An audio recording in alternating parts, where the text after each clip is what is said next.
আসসালামু আলাইকুম ওয়া রাহমাতুল্লাহি ওয়া বারাকাতুহু। সুপ্রিয় সকল ভিউয়ার্স এন্ড সাবস্ক্রাইবার সবাইকে আমাদের চ্যানেলে স্বাগতম। আশা করছি সকলেই ভালো আছো। আজকের ভিডিওটা হচ্ছে এসএসসি পরীক্ষা 2022 এ অংশগ্রহণকারী শিক্ষার্থীদের জন্য কভার পেজটা কিভাবে পূরণ করবা সেটা হচ্ছে ভিডিও। তো সম্পূর্ণ ভিডিওটা দেখবেন। চ্যানেলে নতুন হলে চ্যানেলটিকে সাবস্ক্রাইব করে রাখবেন। সো এই কভার পেজের লিঙ্ক প্রথম কমেন্ট ডিসক্রিপশন বক্সে দেওয়া আছে, চাইলে ওইখান থেকেও দেখে নিতে পারেন। আমাদের ভিডিওটা দেখেও সব কিছু বিস্তারিত বুঝতে পারবেন। তো সম্পূর্ণ ভিডিওটা দেখবেন। তো অ্যাসাইনমেন্ট এখানে বলা হয়েছে যে নিচের অংশ শিক্ষার্থীদের ইংরেজিতে পূরণ করতে হবে। তো এই অংশটা শিক্ষার্থীদের পূরণ করতে হবে। অ্যাসাইনমেন্ট ক্রমিক নম্বর, অ্যাসাইনমেন্টের শিরোনামটা লিখতে হবে। বিষয় কোড ও বিষয়ের নাম ইংরেজিতে লিখতে হবে। তো এগুলো ইংরেজিতে লিখে নিবা। শিক্ষা বোর্ডের নাম, শিক্ষার্থীর রেজিস্ট্রেশন নম্বর, শিক্ষার্থীর নাম, পিতার নাম, মাতার নাম। তো এগুলো সব কিছু ইংরেজিতে লিখে নিবা।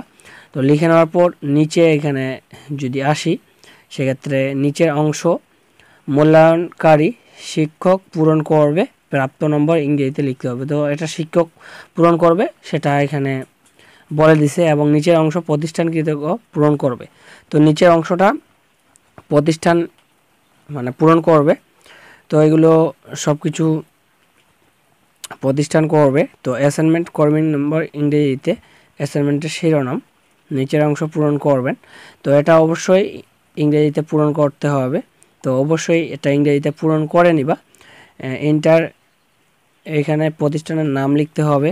তারপর শিক্ষার্থী, এসএসসি পরীক্ষার রোল, প্রতিষ্ঠান প্রধানের স্বাক্ষর, প্রতিষ্ঠান প্রধানের যে স্বাক্ষরটা, প্রতিষ্ঠানের যে প্রধান তার স্বাক্ষরটা সে দিবে।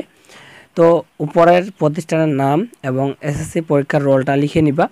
তো লিখে নেওয়ার পর কাজ শেষ। তারপরে প্রতিষ্ঠানের যে প্রধান শিক্ষক সে সিগনেচার দেবে এবং সব কিছু সে দেখবে। তো আজকের কভার পেজের এতটুকুই সলিউশন ছিল। তো মাধ্যমিক ও উচ্চ মাধ্যমিক অধিদপ্তর ঢাকা বাংলাদেশ 2022 সালের এসএসসি পরীক্ষা 2022 অংশগ্রহণকারী শিক্ষার্থীদের জন্য এটা হচ্ছে কভার পেজের সলিউশন। তো পিডিএফের লিঙ্ক প্রথম কমেন্ট ডিসক্রিপশন বক্সে দেওয়া আছে, চাইলে ওইখান থেকেও দেখে নিতে পারো। আজকে ভিডিও এ পর্যন্ত ছিল। ভিডিওটা ভালো লাগলে অবশ্যই চ্যানেলটিকে সাবস্ক্রাইব করে বেল নোটিফিকেশনটি অন করে রাখবেন। সো দেখা হবে নেক্সট ভিডিও নিয়ে। ততক্ষণ পর্যন্ত সবাই ভালো থাকবেন, সুস্থ থাকবেন। আল্লাহ হাফেজ।